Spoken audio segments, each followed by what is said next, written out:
Live from New York. It's Thursday afternoon. This is Benefits with Friends. I am your host, Lou Bernardi. Thank you for joining us today. It's our first show. It's technically episode 7 of season 2, first show of 2023. And I am going to bring in my guest for today, Sims Tillirson, I think the first performing artist we've actually had on the show. I see the guitars in the background. Appreciate you having me, bro. Yeah, this used to be the studio before COVID. Now it's mostly the office. All right. Well, that's great. Hey, we're going to talk about that. All right. There's so many people working remotely. It really kind of ties into the topic of the show today. So the topic for today is avoiding HR BS or bullshit. We could say bullshit. I don't think we get rated. I don't think LinkedIn or Spotify are going to kick us off. Not by today's standards. That's like nothing. And then, of course, employee engagement that works, because that's the trick, is not just doing things. Obviously, if you're going to spend your time doing things, you want to do them, the things that work. So, for those of you that are new to the show, I'm Lou Bernardi. I am a benefit advisor, broker. I call myself a benefit optimization officer because it's really a very different mindset, not selling insurance that I did for 25 years, but for the past 5 years, really following a different path. My entire career, the whole agency, our entire mindset and approach to benefits is really to try to put the care back in healthcare, the benefit back in benefits, and start following the numbers and really helping employers and their members access the best care. Our specialty is health insurance, of course, but we work with HR professionals. We work with all different types of businesses, and you cannot ignore the topic these days, especially of employee engagement, especially with the remote workforce that a lot of people are dealing with. All size businesses. So we've met each other a couple of times. We spoke recently. We're really connected on LinkedIn. I love the stuff that you do. You're so much more creative than me, but and talented. I mean, I'm going to read your bio real quick so for the past 10 years, Sims has had a variety of leadership positions at Fortune 500 insurance carriers, enrollment firms, and benefit technology firms. He currently serves as head of sales for a company called Showcase, which I'd love to talk about. And it's an employee engagement and benefits education platform.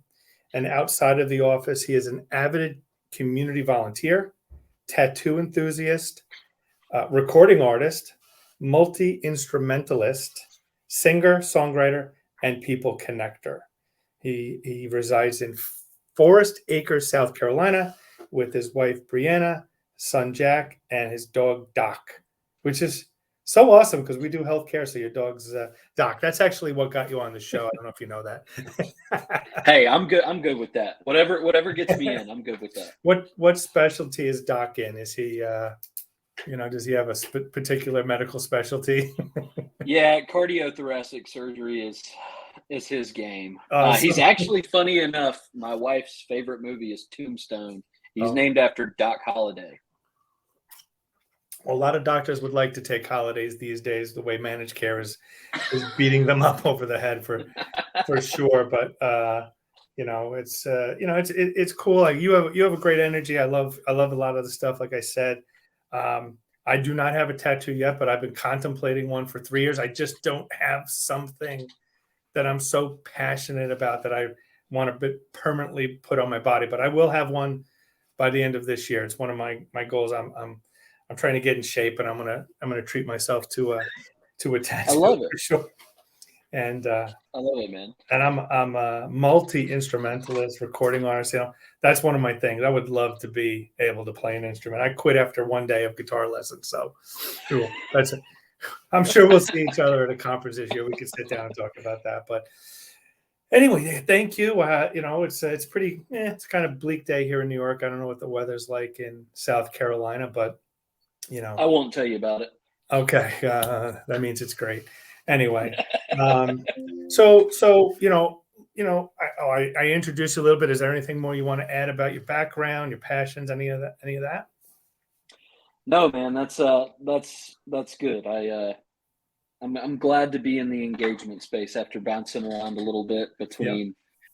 between a lot of different places, and I am passionate about bringing my whole self to work, and I think that you see Yeah. me on Oh yeah. LinkedIn, but I like people to know who I am outside of just the benefits piece, and Absolutely. I'm I'm uh, I'm getting 2 new tattoos tomorrow, so I'm pumped about Okay. that too. All right.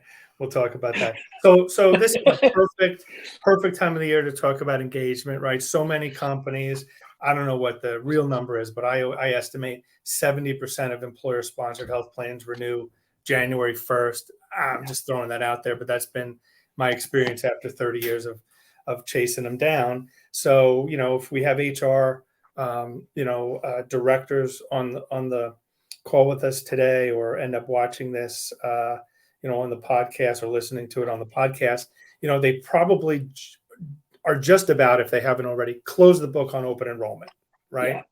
And now they have 9 months before they maybe about 9 months before they have to really start thinking about next year's renewal, prices, benefits. And in that 9 months, they want to stay engaged with the employees. I mean, why offer benefits if your employees aren't going to use them, if they don't know about them? And it's impossible for most companies to really do an unbelievable job making their employees aware of everything that they have. There's some great employers out there. We have some clients that offer, I mean, as many as 12 different lines of benefits. I mean, it's amazing, Hmm. between voluntary benefits, employer paid benefits, medical, dental, vision, all of the, and everything in between.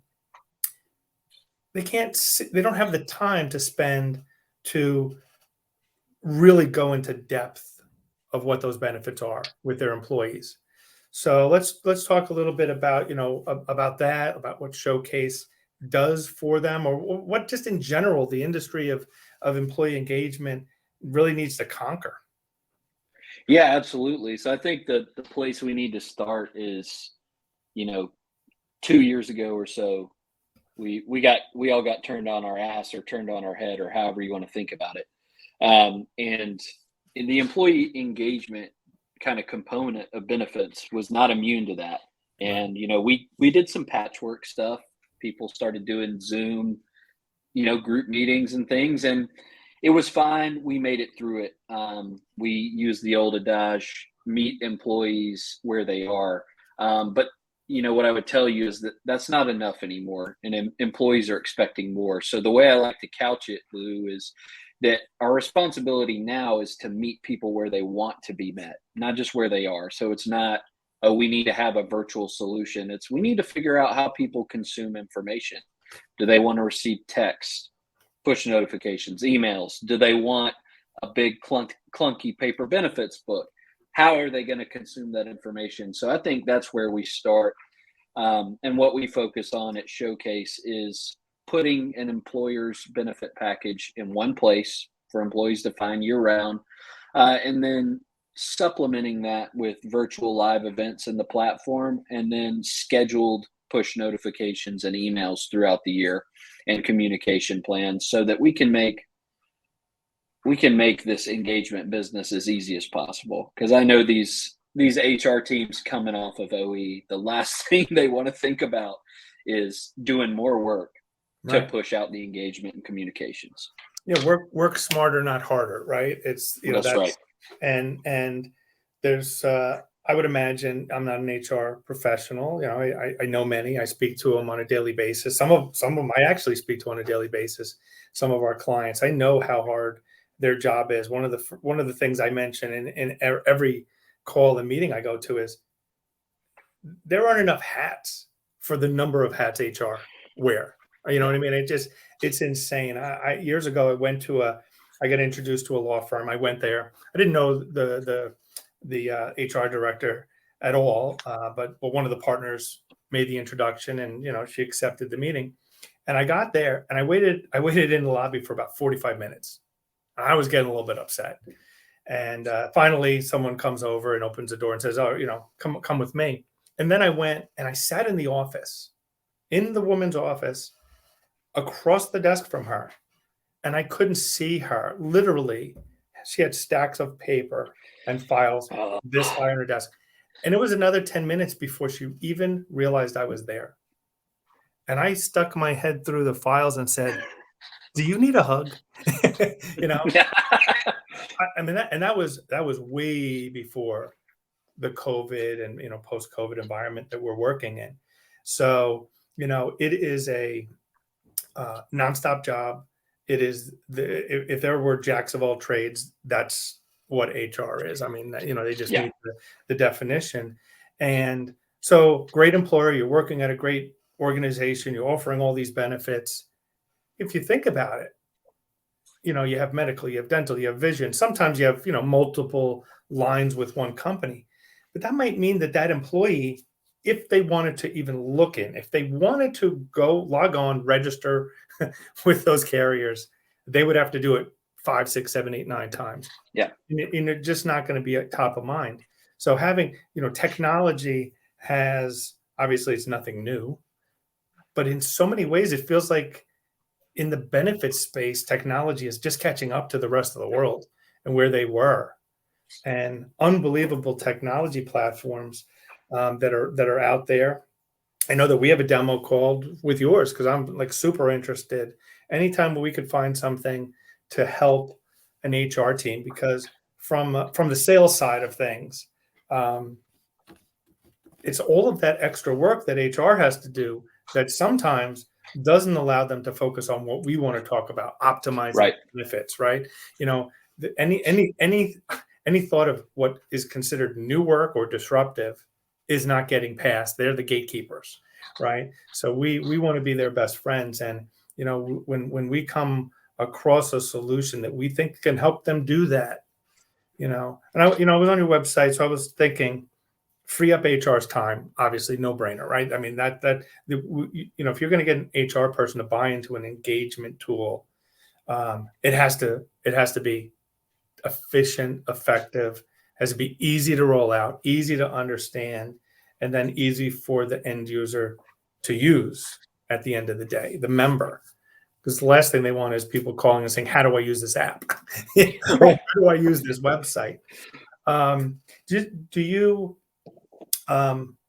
any we're going into 2023. Any new trends, any new technology, things like that are really pushing the envelope on employee engagement?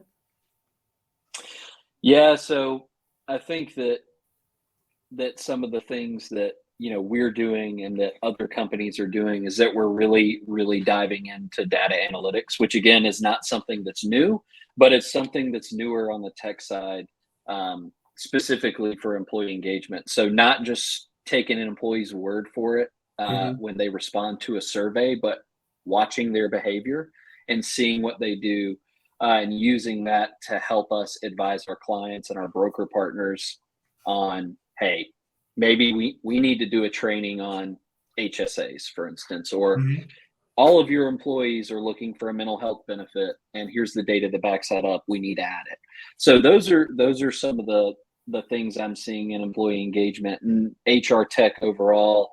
I think that the industry is moving towards just ease of use when we think about, we've had integrations for a little while with carriers, but now we're starting to see automated evidence of insurability and things like that. So I'm excited for where the industry is going, but we're definitely behind. Well, that's super interesting to me because, if I'm sure that maybe some of the surveys are standardized, and I'm sure that sometimes they can definitely be customized, right? Type surveys, and it's not just that the person took the survey. Now you can put back into that benefit decision maker's hands. Here's the areas where your employees are struggling, either maybe to understand a component of the benefit package, or what's the next thing that is relevant to your population, right? So every business has different demographics. You have some businesses, maybe IT is a great example of maybe a younger population, Hmm. typically of employees. That's going to be very different than maybe a contractor that has, maybe 40 plus is the average age of an employee there, right? So you don't want to just roll out critical illness when Sure. they want, maybe a subscription to a biking, type Right. program in New York City. Like, we would love to be able to earn rewards towards this type of benefit. So, is this something that is like a dashboard where an employer can go in and Yeah. say, okay, we released this survey, we let it run for, like, what's a typical time frame? They put a survey together, they deploy it to their employees, and it stays open for what, a week? Week, 2 weeks, and then we compile that. So on that same dashboard, you got the survey results, and then you also have the true behavior. What are employees searching for in the platform? What are employees gravitating toward from a notification perspective? And when you have those two data sets together, Yeah, that's when it starts to become really powerful. yeah, that's it takes the guessing work, right? Right. You make these benefit decisions to roll out a product, and it's typically, a 1 year, 2 year commitment. I mean, someone's not going to roll out a plan and just say 3 months later, well, no one's using it, right? Right. And that's another thing that this can really, I would imagine, help with is utilization. What's I hate the term, actually, return on investment, ROI, but right. So pet insurance, just throw that out there. It's a popular thing, but are my employees going to use it? Yeah. Identification theft, ID theft. Are my employees going to use it? So they roll it out, and you get what, like 5-10% enrollment. And then of that 5 or 10% that enroll in a benefit, how many actually use it? And then they end up dropping it the next year. So I guess so it's benefit education. So that's the engagement part of it we kind of talked about, right? Yeah. And benefit education. Benefit education is something that I'm super interested in, Hmm. because I could tell you, healthcare and health insurance have been, for the past, 25 to 30 years with managed care, deliberately complex. Oh yeah. There's no question. And you work for insurance carriers and I think medical insurance carriers. Have you ever? I worked for a VB carrier. Okay.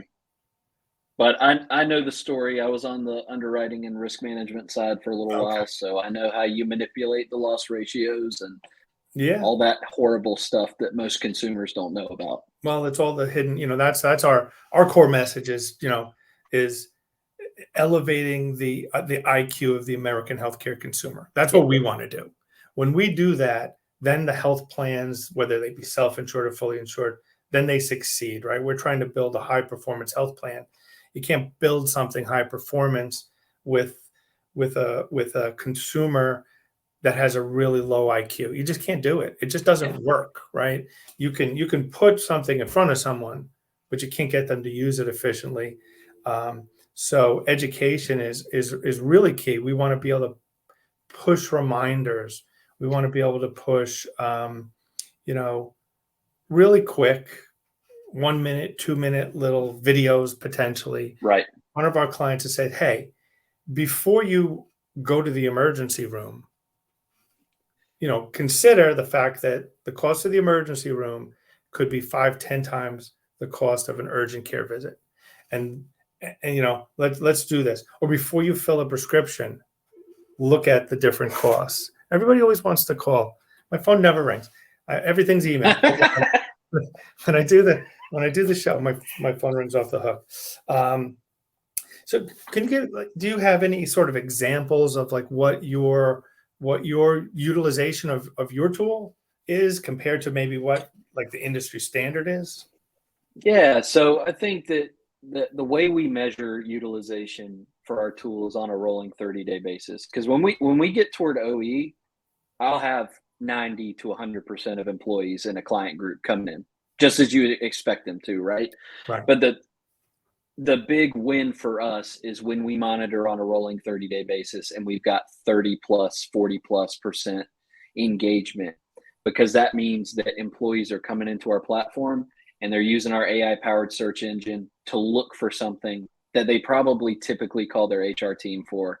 Mhm. And then with the videos, with the information we have in our platform, they can learn a little bit on their own, and then we can drive them to the correct person. So They want to learn about their medical care. They need to see a doctor. We teach them everything we can on a self-serve basis, and then maybe we drive them to you, Lou, and to your team, Sure. so that you can ensure that they're getting access to the best healthcare. Not just saying, okay, I enrolled in this Blue Cross plan and Employee Navigator 9 months ago. I have an ID card. There's a doctor down the street, and I'm going to go. Right. And that's what happens, right? We do the open enrollment meetings. I love them. I'm getting to do them in person again. It's my favorite time of the year, is to really meet the members that we serve. But sometimes you just kind of feel that they were strong-armed into showing up. Oh yeah. Their mind isn't on the meeting. Their mind is on the task that they have back at their desk. Sometimes it's different than that, but there's no question. I don't like it when I see like sign-in sheets, because I know that they were told, to go. So I'm always conscious of the fact that maybe 10% of the people at the meeting are really listening, because their healthcare, their health insurance is paramount in their lives. They have something going on, right? But that doesn't mean that those people who maybe aren't focused don't run into that at a later date. And right. Now, the last thing that we want as a benefit advisor is for them to be at the mercy of a very predatory healthcare and health insurance system, right? That really provides no insights. We want them to call us. So, a tool like yours, super important. Like, we don't want to show someone how to register and log into their Oxford website, United Healthcare Aetna website, and neither does the HR team. And those are the things I would imagine that you can help eliminate a lot of that nonsense, right? It's right on their phone. I'm imagining, again, we're going to do a demo in the near future. So, it's not really just about Showcase now. It's really the overall conversation of engagement and education. But the more you can put in a single location that provides them their group number. We have one of my biggest nuisances is that we have clients that do have benefits with the same carrier, but there's a different group number for dental and vision versus medical. And they're trying to use their vision card to see a doctor, and the doctor's not saying this is a vision card. They're simply saying you don't have coverage. Right. And now it's 15 phone calls to say, well, by the way, are you using this group number and this member ID number, right? We had one client, I never mentioned names, but we had one, we actually got a laugh out of this. Owner of a company shared his ID card with one of his employees who was recently enrolled. And that employee tried to use it with the owner's ID number and group number. And they both called us, said it didn't work. It was rejected. They said, I'm not covered. It's like, well, he can't use your ID card. Yeah. You take for granted sometimes some of the things that we know very well, but that, even something as simple as that can be, complex to the average, consumer that's out there.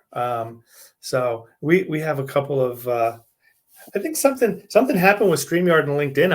I'm getting access to a lot more messages now. I've never seen them in the past. So this is pretty cool. So if anybody who's out there does have a question, in the past I couldn't see them, but I'm Emma, Dale, Ryan, Peter, Pamela. I can see, I think, some of the messages, Amy. So we could try it if anybody has questions for myself or for Sims. That would be great. So are there technology, as soon as it's here, it's already gone, right? The next level of technology, because technology companies need to sell technology, right? So they're always improving it. There's no question. Do you have any insights into where this is going? Like, 5 years from now, I would imagine you're going to have this. You're going to have to. Yeah, I think so. So I think there are two really key trends playing in the market right now, and they're still early. They're early enough that in 5 years the market is going to be completely full of them. So, lifestyle spending accounts are like the new shiny silver bullet to employee engagement, and they're great.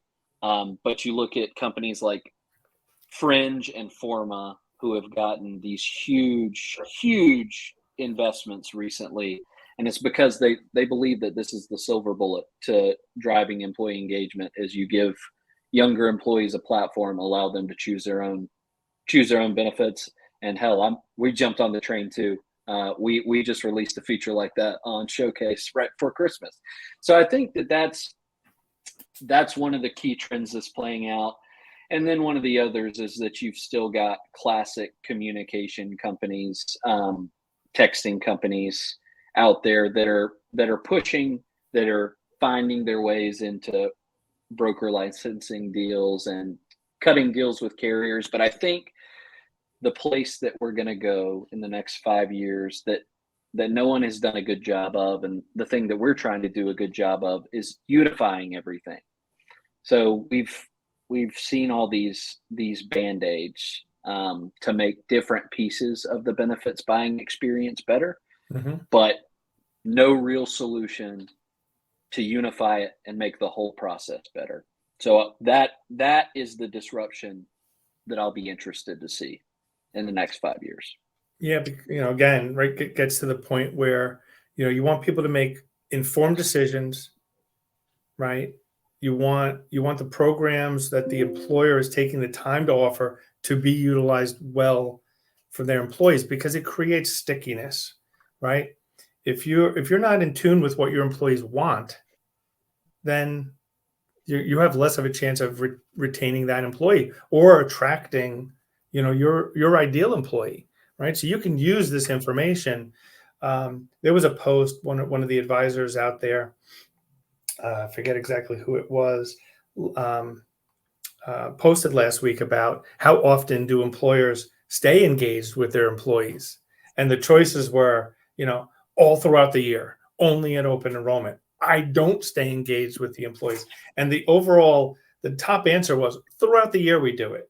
And I called BS on it. And I said, there's no way. And not that they don't want to. So intention is much different than actually what you're doing in practice, right? The intention is, we want to do this.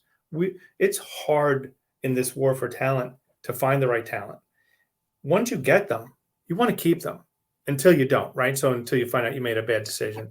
Right. Not going to go there. But listen, you need to do that. Technology, for sure. I see how it could benefit us. I know this engagement platforms, if done properly, and with the flexibility for the consumer, right? You know that I and a lot of the people that are on the call today, we don't sell just traditional health insurance plans, right? We still do. They definitely serve a purpose. At the end of the day, we want to empower the consumer to make better decisions, and a tool like yours could help us do that, right? Because I can't be there when someone needs medical care every single time. It's impossible, and it's really hard to find ways where you can think that you can stay top of mind, right? But if a tool that has the ability of what yours and I'm sure others can do out in the marketplace, can stay in on the top of the mind of that member who's using it, make it relevant so that they're not going to uninstall it. You need it to be there, right? Be smart, maybe even be able to use geofencing, all these different things we've seen, to say, hey, there was one. It wasn't an engagement tool. It was a healthcare navigation type tool. If that person walked by an urgent care center, it popped up a notice. Before you go, we notice you're in the vicinity of a pharmacy or an urgent care center. Before you do that, before you make that decision, do you want to talk to one of our doctors? Because it was a telehealth type company. Right. And what we're trying to do is we're trying to help members avoid unnecessary healthcare cost and treatment. Something that can be done by telemedicine. And this was pre-COVID, but something that can be done by telehealth or telemedicine should be, in the world that we live in. There's just no question about it. So besides freeing up, what would be a compelling reason if you're trying to talk to an HR director, benefit decision maker for a company, it frees up their time and engages with their employees. Are there other reasons why they would want to explore this now? Why presumably they have a little bit of time on their hands, more than they did in December. The other biggest reason to me is to make a significant impact on recruitment and retention. You mentioned it earlier. So these are older stats, but they haven't changed significantly. They come out of some of the large consulting houses in the US. 80% of employees say that they would stay with their employer because of their benefits, but 50% of employees self-report they don't know what the hell their benefits are. Sure. So a tool like this is an easy fix for retention issues there, just in the benefit space. And then we're seeing a lot of our customers utilize our tool as a cool way to show prospective employees the whole total rewards package, beyond just a job posting that says competitive salary and benefits and paid time off or whatever. So that's the other major reason. And I think now more than ever, especially with some of the big tech layoffs that were recently announced, the recruitment and retention is so important. Yeah, never. I mean, it's always been obviously, but never more so than now, right? When you're trying to give people a compelling reason to come back to work, right? Consider your organization, right? Compensation is not just a paycheck anymore. It just isn't. We have great clients, and we hear feedback from them, and I don't think that they're using in up till now a lot of technology to do this, but they get feedback from we actually had one. It was in 2021, so it was the year after the year 2 of the pandemic. And they basically called us and said, we need to do something about it. And they had an excellent medical plan. They had excellent, really low out-of-pocket costs, really low contributions, but they didn't have enough benefits in their portfolio. Right. And the feedback that they were getting, they had interviewed dozens of people for various positions and didn't have one person accept their offer. They made offers, and they were into their third or fourth person making an offer. Like this wasn't their top choice. They had no choice but to say, okay, okay, cross this person off the list. Let's go to 2, 3, or 4. And they still were, and an overwhelming amount of feedback from those candidates, because they were brave enough to ask why. We understand that you didn't accept it. We'd like to know why. Was that the competition was offering? This is a company that was competing against much larger companies, and their health plan was superior. Really superior. A lot of these other companies had really high out-of-pocket cost, HSAs, $15,000 deductibles. Some of them were contributing the employer towards that out-of-pocket cost, but they were interested in other types of benefits, and some of them very non-traditional benefit. Yeah. And those are so in your platform, because I'll ask you what you're familiar with. What are the type of things? You got medical, dental, vision. You have the capability of customizing it to any type of benefit offer? Yeah, we've got, most people will put their time off packages, leave policies. I've got one of my customers, Blackthorn, shout out Ryan May. If you're listening, they do a streaming reimbursement. Okay. For things like Netflix, Spotify, we put that in there. Oh, wow. Things like pet insurance are in there, obviously. Any wellness stipends, fitness stipends, and reimbursement. Literally anything a company spends money on for their people, we want to put it in the showcase, because we want employees to wrap their heads around what actually am I receiving on top of my paycheck. And I think I mentioned it to you last time we talked. Most of our clients put 15 to 20 different benefits into a showcase. And they're obviously not all traditional medical and ancillary and supplemental benefit plans, but all these perks, benefits, and rewards that they offer their team. Streaming reimbursement. I love that one. I can tell you right now, if you want to get through to my sons, That's the way. You're going to offer as, I'll mention name: Hulu, Netflix, Prime, Disney, ESPN, you name it. I mean, there's HBO Plus, all of these things, so, and it's $5, $10, $15, Yep. you name it. That's we have to talk about that one when we do our demo, because that one really, that's different. I love that. So one of the things that we do, and why I love having guests like you on the show, is that we want to create health plans with positive incentives for people to make smarter choices, right? There's not enough, I call it the American healthcare consumer. That's the employer. It's also the person when they're a patient, right? And they're at the mercy of an overly deliberately complex system that is designed to suck as much money out of them as possible. You're not guiding towards where you're getting the highest value care. You're being steered like cattle towards, well, the healthcare system that your doctor likely works for is going to maximize profits for the system. And I'm not talking badly about doctors, because they don't know. They don't see the prices either. So what we want to do is we want to create a plan and say, stop. Before you get that MRI, right? Because we know it's happening. There's a pre-certification typically for that service, right? While that's happening, we want to be able to provide that member with information and say, okay, you're going to get an MRI. We're going to make sure that it gets approved for sure. We're going to help with that. But we want to make sure that that if you go to where the hospital wants you to go, that's going to be a $3,000 MRI. They're going to charge $5,000 after the discount. It's going to be approved for $3,000. And this is your out-of-pocket cost for making that decision.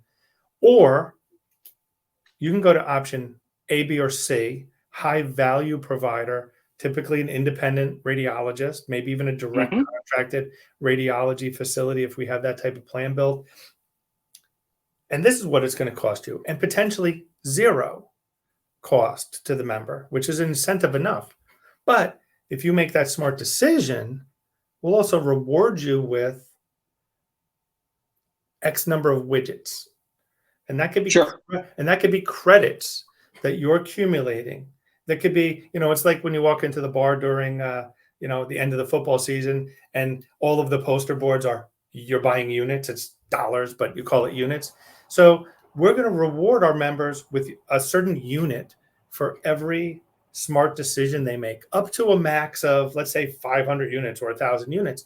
And now you can take that and you can use that next year towards your streaming allowance, your pet benefits, right? So we're gonna give this back to you in any. It could be a bonus. I mean, some employers might want to do cash, but I think really good use of that money would be to say, hey, you made this smart decision. You got this reward from us because it helped us globally as an employer sponsored health plan. It helped us keep our claims dollar spend down, which is important whether you're fully insured or you're self-insured. If you're at a company that's large enough, people don't understand that, your cost is only an aspect of it. Your out-of-pocket cost as a doctor. It's the overall claims cost of that population that drives future premiums.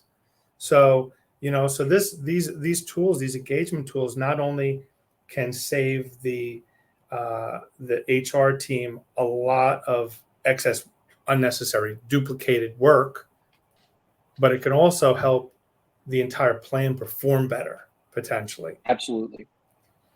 So from a reporting standpoint, is that customizable too? And I'm sure, again, we'll do a demo, but what information? We're always trying to get the C-suite back involved. Yeah.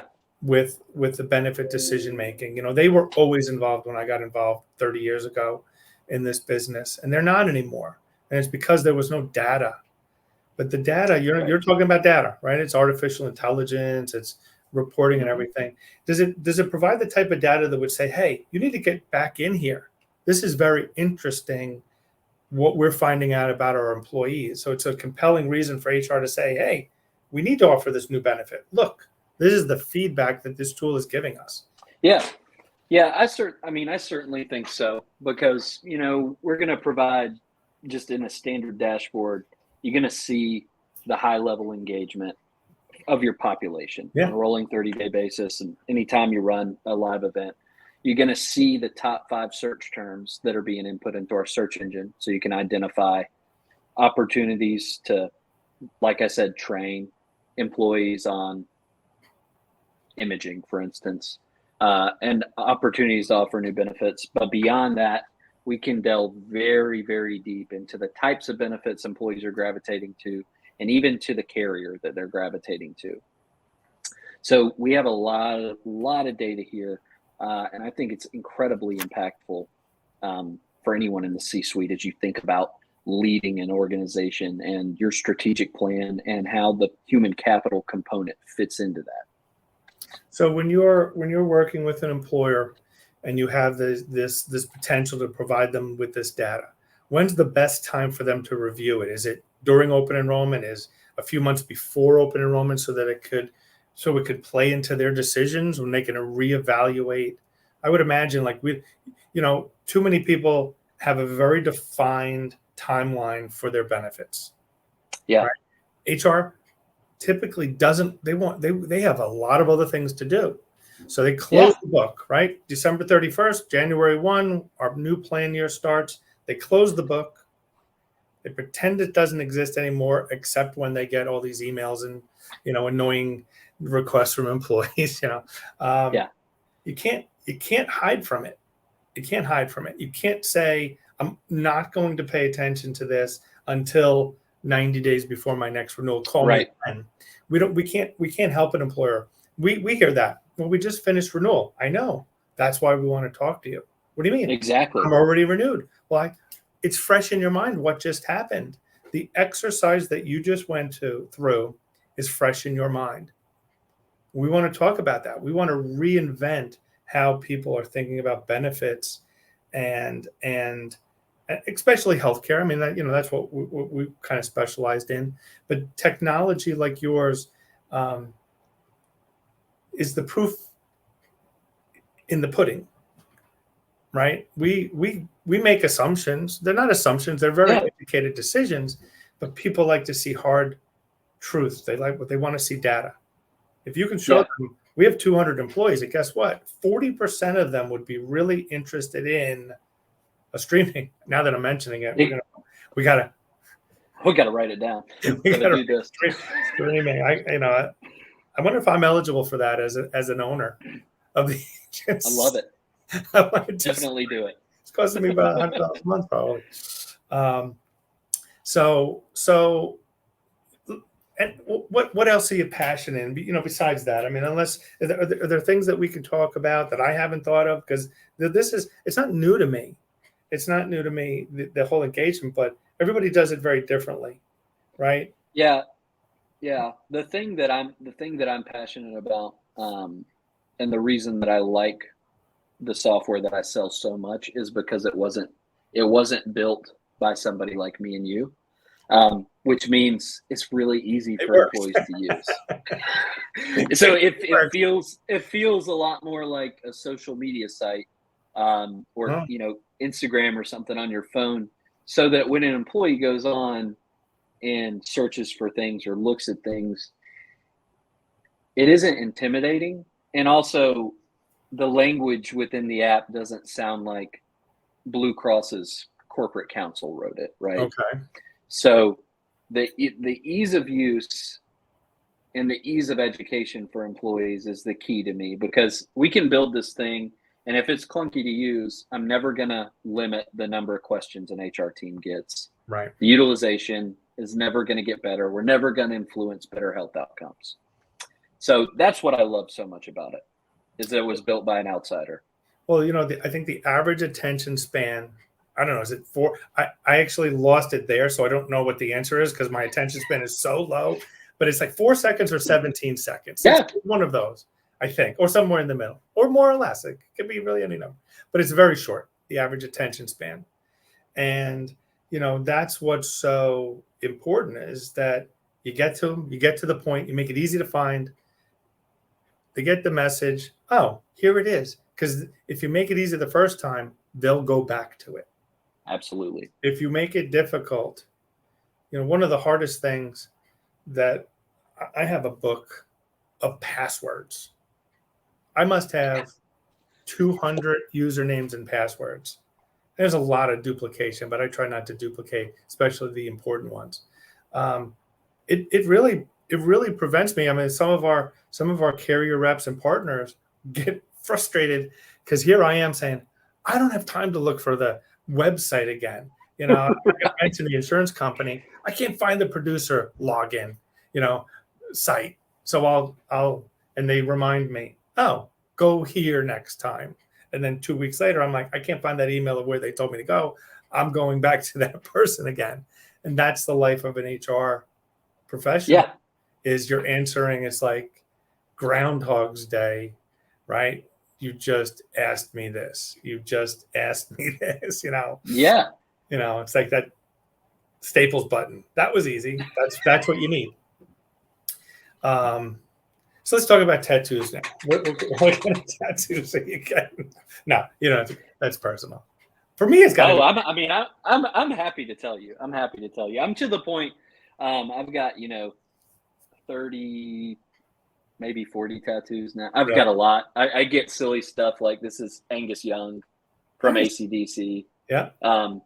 When he was a baby. When he was a baby, fresh faced baby. So I'm getting a tattoo of a wizard dressed in a lavender robe for my good buddies at lavender.ai. They're my favorite sales tech platform. Mm-hmm. And they're paying for the tattoo. So that's one. Wow. And the other is, I told you my dog's name is Doc. Yep. I am getting a Daco taco. So it's going to be my dog's face and arms and legs and tail on a taco. Very creative. I gotta. All of my kids have a tattoo. My son Lewis has many on his legs. Mostly, he's a big fan of like the horror flicks. Freddy, Jason, and all of those things. His Frankenstein. And they've evolved since his first one. But all right, so back to the employee engagement. Are there any stats that show, not necessarily from your organization, or are you aware of any that actually show, because deploying an engagement tool is like deploying a new benefit. It's a benefit within what other benefits. Is there anything that shows that the employees that have an employee engagement resource actually use it and actually utilize the benefits that fall within that platform more than someone who just doesn't? Does that exist, or is it too new? I think it's too new, but what I would tell you is that when we monitor, we monitor on a client by client basis what the ongoing engagement is. And those folks do have higher utilization in their benefits than, say, one of our customers who only sees a utilization spike at OE. Right.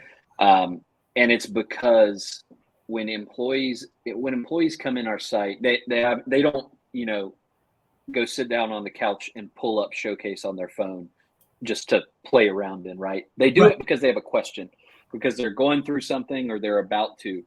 And so that's the reason that utilization goes up, because they're actually continuously learning throughout the year about what their healthcare can do for them, what their products can do for them. And the ability for us to kind of figure out what benefits they want next is a secondary. And you mentioned before, the look and feel of it is like a social media app, which you'd think, oh, social media app, that's not going to be necessarily relevant to the older population out there. But I'll tell you, my experiences, that could be further from the truth. My father, who's not on the call today, but he sends me TikTok video. He's just always looking for funny things. And I'm like, I'm not even on TikTok. I'm not even on Facebook. Like, I try to get away from it as much as possible. I like LinkedIn. I'm on a couple of other things, but it's that habit. You pick up your phone. You want to use it. You don't even know why you went to it half the time, but you find your face in it. And if you have an engagement tool, you're going to remember it's there, especially if it looks and feels and operates a little bit like a social media type site where it's just easy to find things. It's easy to interact with. What size organizations should start thinking about using or looking at an engagement tool like yours? Yeah, so I think that, normally I would have said employer groups with 100 or more employees definitely started looking at this, but man, I'm seeing, there are 10 life groups today that have employees in 10 different states. Yeah.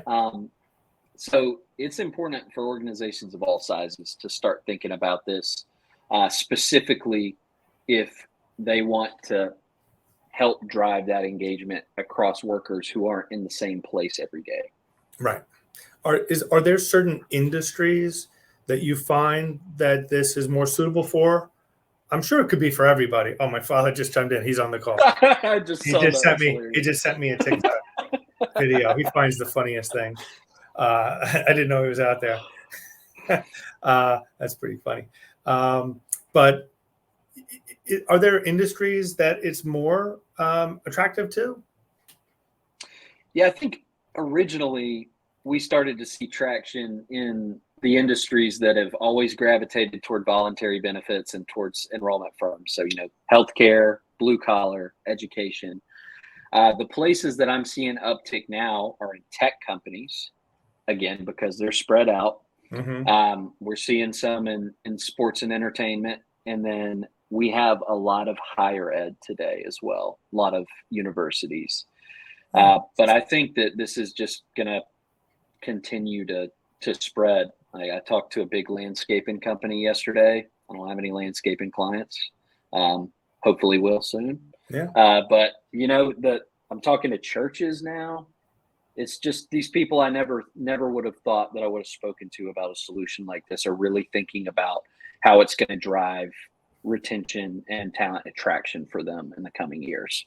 It just shows that everybody's having the same difficulties, right? And there is a need to kind of keep up with the Joneses to some extent, right? Smaller businesses need to have the look and feel of larger companies, right? Yeah. That we can do this too. Yeah, this isn't a barrier. This is something actually small. I would imagine this could be even more useful for that 50 to 200 person company than a 2,000 person company. Not that it's not useful for both, of course, but that 50 to 200 person company likely has an HR staff of one or two. Right.